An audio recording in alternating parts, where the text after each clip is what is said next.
Hi, welcome back to the podcast. Boy, there is some crazy energy going on these days. It's almost Mercury retrograde again. It's starting on the 24th of August. We've got Venus, Pluto, Saturn, and Neptune all in retrograde as well. We just had a supermoon in Aquarius. We're in the Lionsgate portal. It's a lot of really crazy energy with a lot of potential in it. And all of that has got me super creative, and I have a list in front of me right now that's about 3 months worth of episode ideas for the podcast, and I'm really excited to share them all with you. And as always, if you have an episode suggestion, you can email it to me at mosaicinprogress@gmail.com.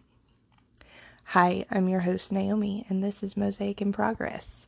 Today, I want to talk about being a know-it-all, and this kind of goes along with the imposter syndrome episode to a degree, but taking it a little bit in a different direction, kind of a further step. I have a coworker who is just a stereotypical misogynist and loves to be condescending and mansplain and everything you think about a typical white male misogynistic patriarchal middle class person. All of the bad things, he embodies them. And I'm not saying that to stereotype, I'm saying that he is the embodiment of the stereotype.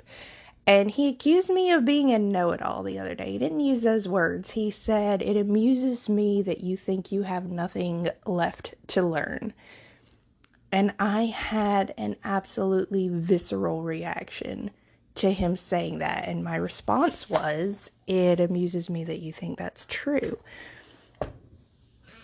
But I was aware, which was a pretty big step for me, I was aware that I was triggered by that statement. And so I kind of got quiet and I let myself kind of sit with that. Why is this triggering me? And part of it was because it was just absolutely not true at all in the first place. He, among all of my coworkers, is someone who I go to for advice or questions a lot, because as much of a jerk as he is, he's also really good at his job, and he's been doing it for a while.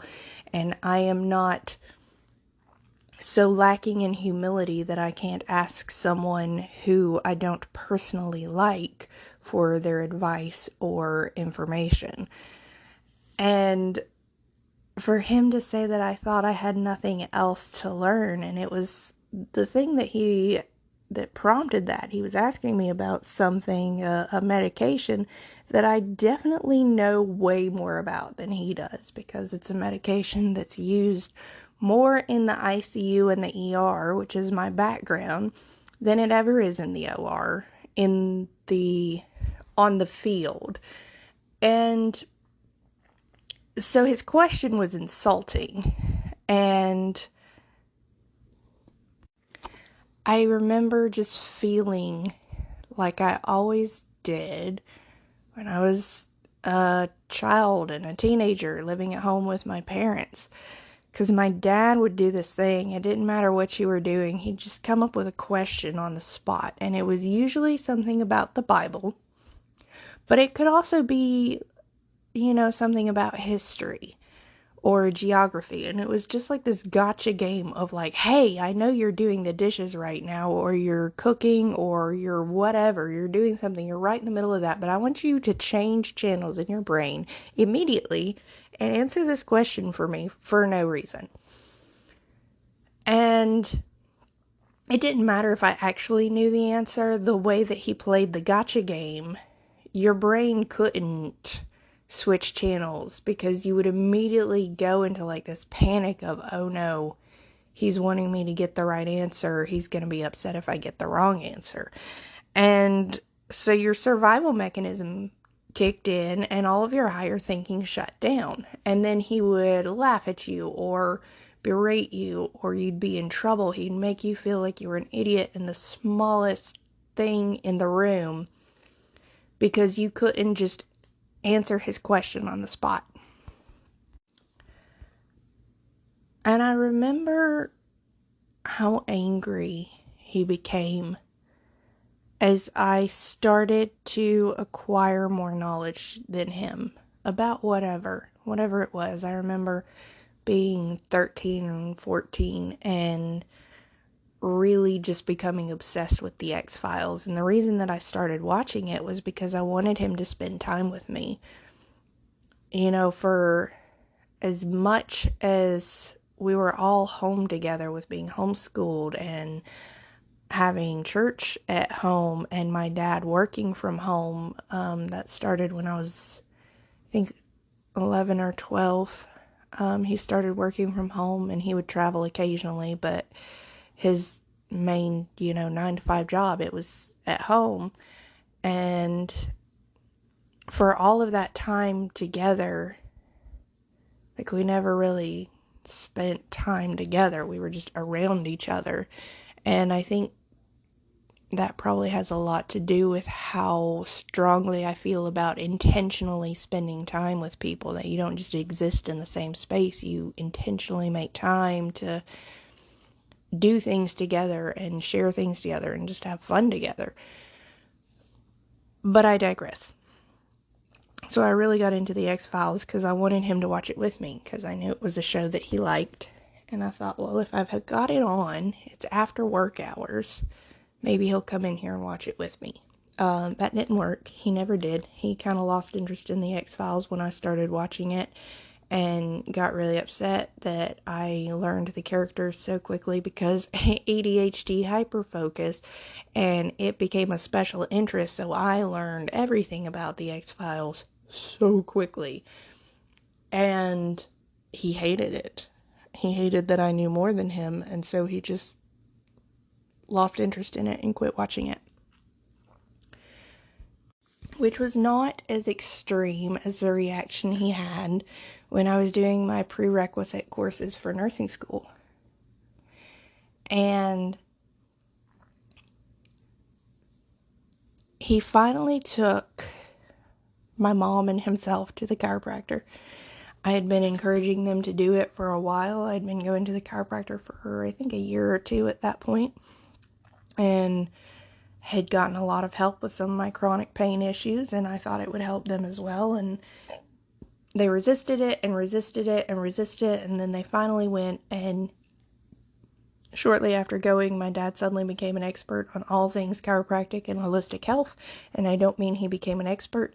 I mean, he pretended like he was an expert and thought no one else knew anything more than him or could tell him anything about it, except for the chiropractor, who he basically treated like a god. So the first day that their follow-up appointment, where they got their x-rays or their x-ray results, he came home about the time that I was getting home from classes, and it just so happened that day in my anatomy and physiology class, we learned about the spine and all the different curvatures of the spine and what those curvatures were called, and the difference between calling it a certain thing and a diagnosis of a certain thing, and the difference between, a diagnosed spine problem versus just saying, hey, your spine is curved like this. So for those of you who don't know, scoliosis, by definition, is a lateral curvature of the spine. It means that your spine is going out to the side instead of being straight, as you're looking at it from the back. So he's telling me about her x-rays and what they had told him, and I said, oh, she has scoliosis. I was very excited to share knowledge that I had just learned. And he said, no, he said she did not have scoliosis. He was like mad about it immediately for no reason. And I was like, but scoliosis is just a lateral curvature of the spine. And I was like, look, I learned about it today. And I start to open my book, and he just yells at me that That wasn't what was said. I don't know what I'm talking about. And I said, okay.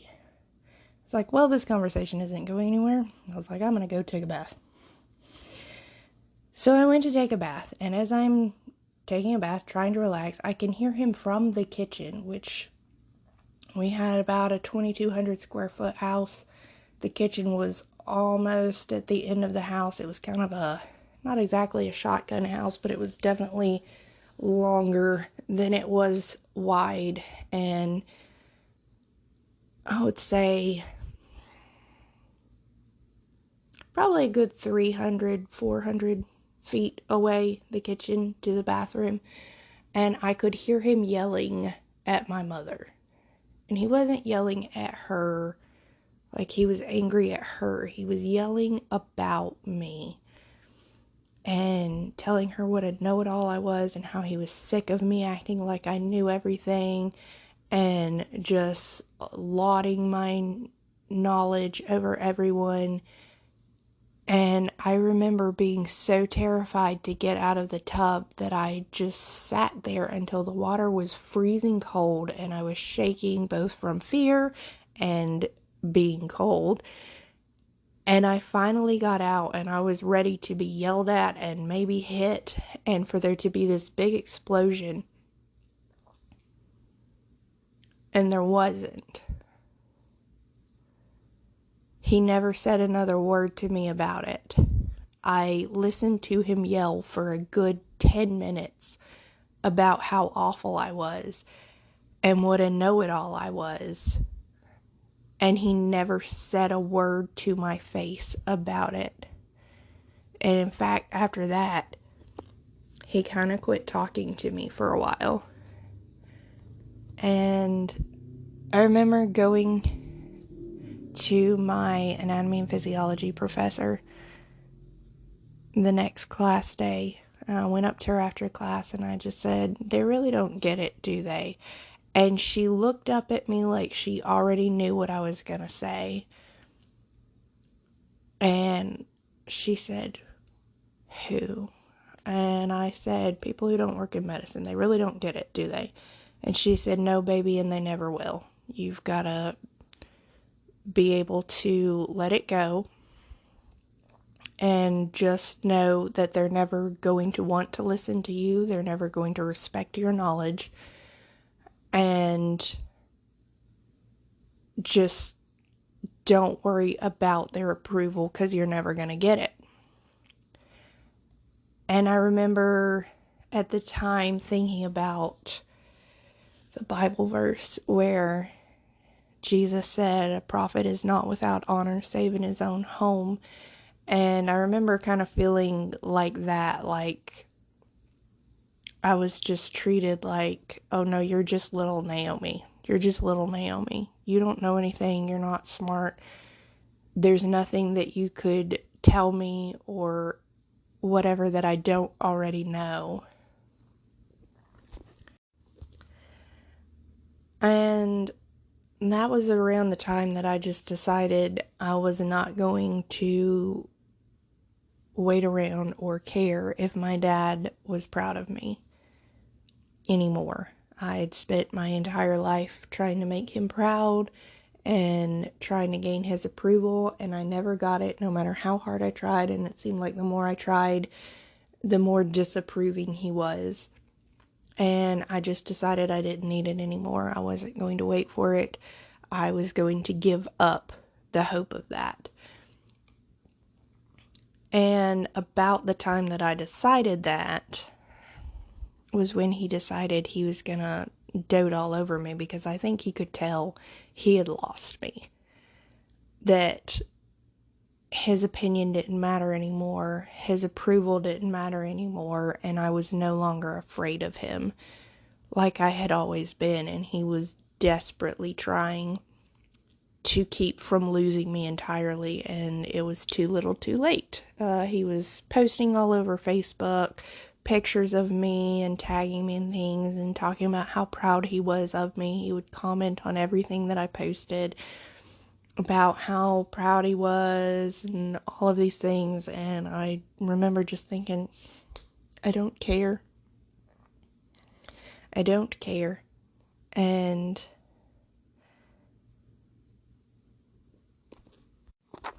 there is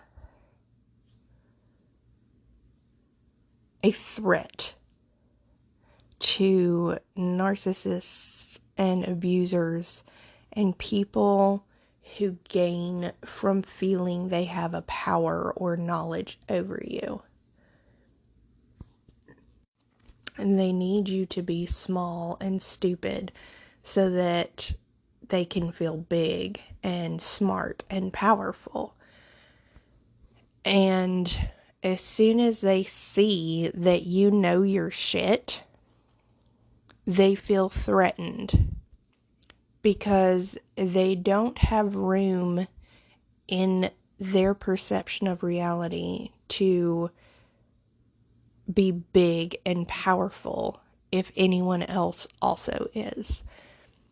They thrive on putting other people down. And so this is why it's so common a tactic of abusers and narcissists and bullies to call someone a know-it-all when they know their shit, or to just consistently try to put people down, to try to educate people or give them advice that they didn't ask for.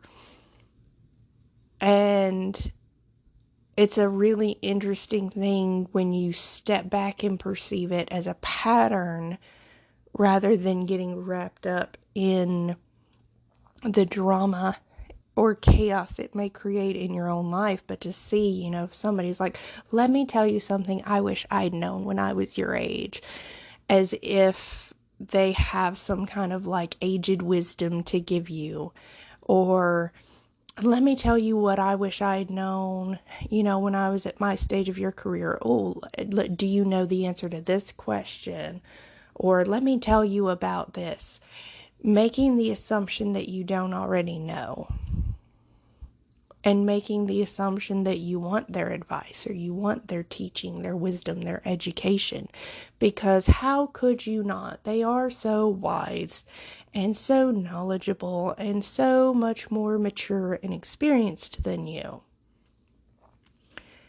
It's a red flag. And I tell my husband sometimes that it is exhausting sometimes to have gone through the healing that I have gone through as far as observing patterns, learning to observe patterns and learning to recognize behavior patterns and abusive tactics and gaslighting and all of these different things that I was raised with, to be able to go, okay, that's not normal. That's not how I should act. That's not how my parents should have acted. This is, I have to undo this. I have to let this part go. This wasn't healthy. It never was. It never will be. I don't need to incorporate this into my life. In order to deconstruct abusive raising, in order to not carry it on to someone else, it makes you very aware of those behavior patterns in other people. And so it's just this constant seeing around you. It feels like the sixth sense. I see dead people, and it's like I see abusers everywhere. And maybe they don't mean to be abusive. Maybe they're not narcissists. Maybe they don't actually want to be hurting the people they love. Maybe they just don't know any better. Because I think statistically it's impossible for so many people to be narcissists, but you see around you these red flags of behavior patterns, and it's just like, there's something that I don't want around me. I worked too hard to get away from that. And I think it's difficult as you're making that transition from someone who was surviving in an abusive environment, someone who was probably a people pleaser, someone who was called a know-it-all and made apologies rather than saying, no, I'm not a know-it-all, I just know my shit, and that threatens you. it's hard to make that transition from, well, being a doormat to allowing yourself to be in your power and in your knowledge and owning it with humility, but with confidence. And not apologize for it, and not apologize for how it threatens other people. Other people being threatened by your power, by your knowledge, by your expertise says so much about them rather than what it says about you. Anyone who cannot be around someone who is more knowledgeable than them without being threatened has a huge problem with insecurity in their own knowledge. Anyone who cannot be around someone who has more expertise than them without being threatened is insecure in their own expertise, in their own ability to thrive in whatever position they're in. Anyone who is threatened by your position in someone else's life as their partner or whatever, and thinks that that threatens them in their position, had themselves in a more elevated position in their own mind than what they were in reality. And it's very hard to come to terms with those things as someone who just kind of kowtowed to whatever version of reality was handed to you. And there's so much that's talked about with emotional abuse and gaslighting, and I think that that very particular aspect of it isn't talked about enough. It's not just that you question your own reality because of gaslighting. It's that someone else had enough power over you because of the fear that they struck in your heart that they could say the sky is green, and you would think that you need to go to the doctor to have your eyesight checked. It's so much further than like, oh, okay, I'm not quite sure of myself. I have some insecurities. I have some uncertainties. I don't really feel confident in standing on my feet. It is that someone else could tell you you're wrong in how you perceive reality, and you won't question that. You will question how you perceive reality before you will question them.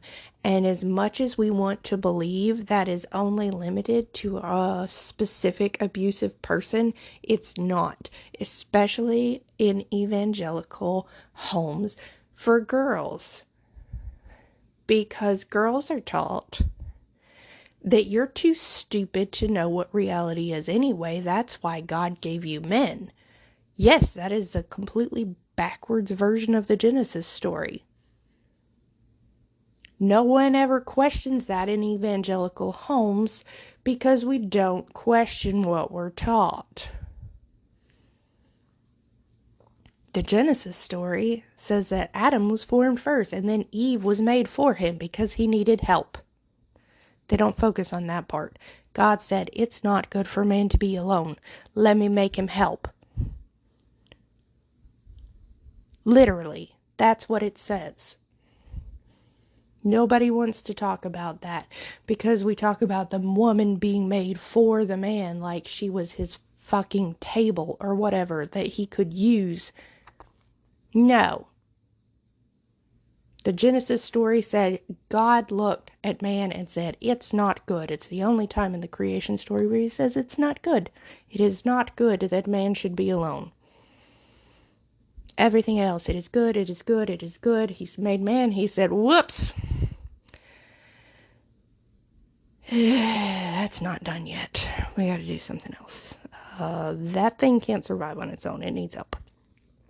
This is not a good situation here. Then he made woman and said, it is very good.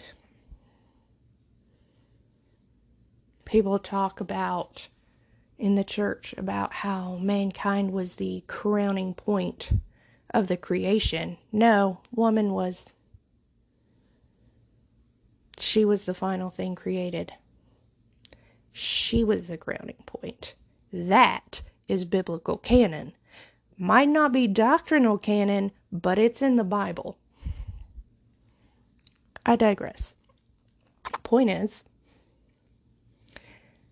that girls brought up in evangelical homes are told that they don't understand reality. Adam sinned, but Eve was deceived. Eve was deceived. They focus on that over and over and over again. Eve was deceived. And because Eve was deceived, women everywhere, all of them, are easily deceived, and they need a man to guide them and tell them what the truth is. And so you grow up thinking that you need help to discern reality.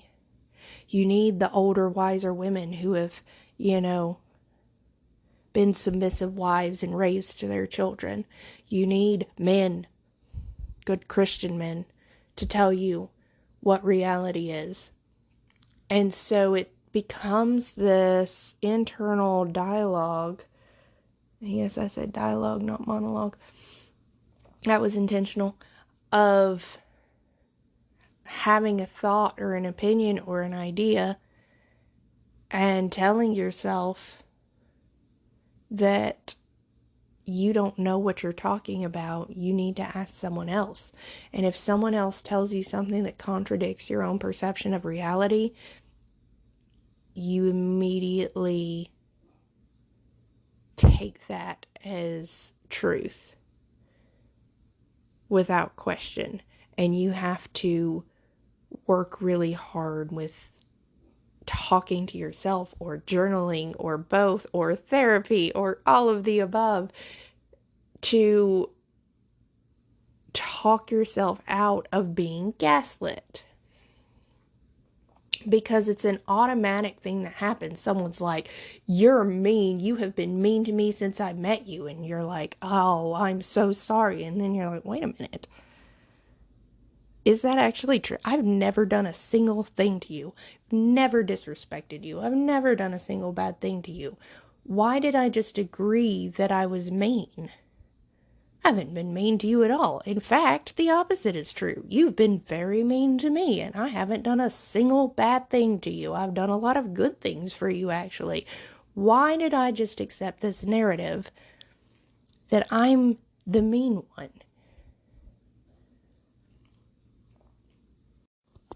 And so if someone tells us we're a know-it-all, it just becomes this automatic like, oh my goodness, I've become overly confident. I'm a jerk. I'm the thing that I never wanted to become. I've lost my humility. And then there's just that like little check. It's like, is that true? Is this reality? Are you really acting like a know-it-all? Or do you just know your shit? And you reacted the way that someone who knows their shit would react when someone is being condescending to them, acting like they don't know anything. And did that person react in the way that someone who needs to keep you small and stupid will react when you don't follow their narrative that you're small and stupid and need them?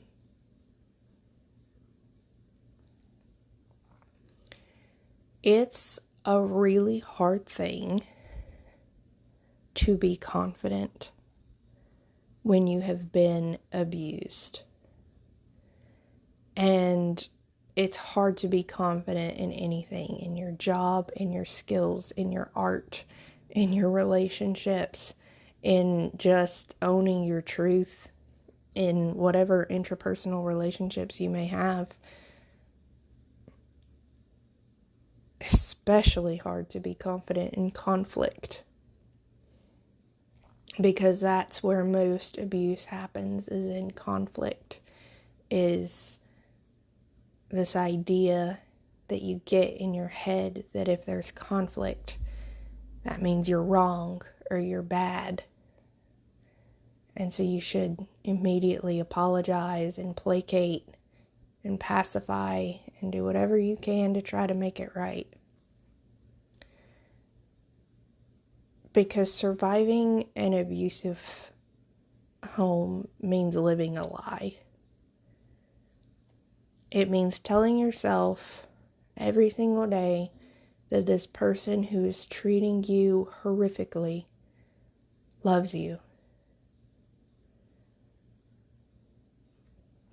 It means telling yourself every day that you're bad and all you have to do is be good enough and then they won't hurt you anymore. It means telling yourself that the only reason that they are hurting you is because you're so bad and so difficult to deal with.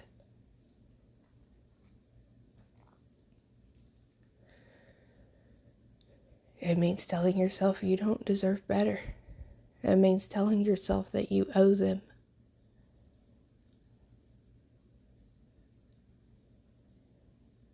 And those lies don't stop when you get out.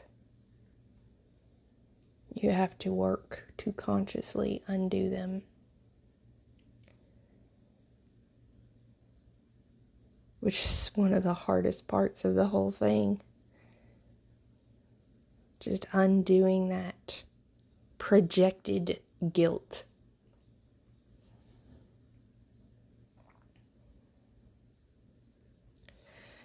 And so I live in my truth now as much as I can, and I fight with that lying inner demon within me. It's really not an inner demon at all. It's just a very, very, very scared little girl who never felt safe, doesn't even know what safe means, who's begging me to not make her any more unsafe.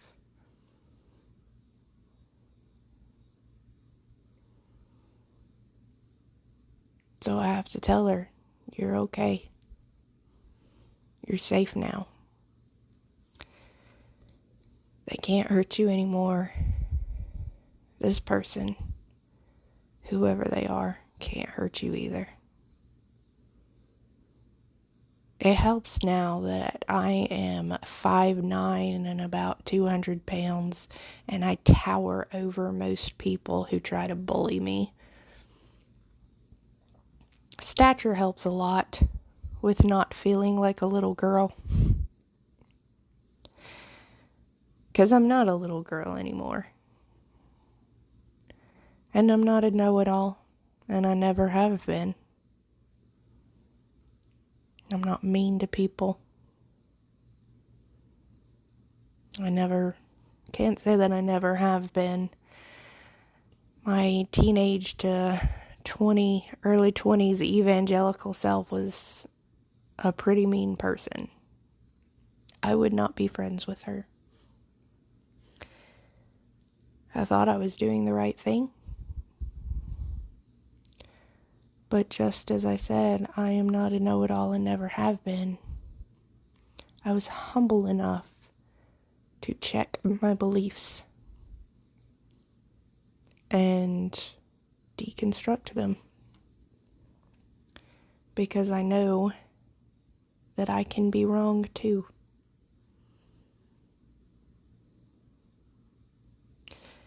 Hope this episode has been helpful for you. Hope you gained something from it. And I hope you will join me next week on the podcast as we both continue to work on our mosaic in progress. Please follow us on social media. We're on Facebook and Instagram as Mosaic in Progress. Again, you can email me with episode suggestions at mosaicinprogress@gmail.com. Follow us wherever you listen to podcasts. Please share, comment, give us feedback. And stay weird out there, know-it-alls. We're all going to get through this eventually.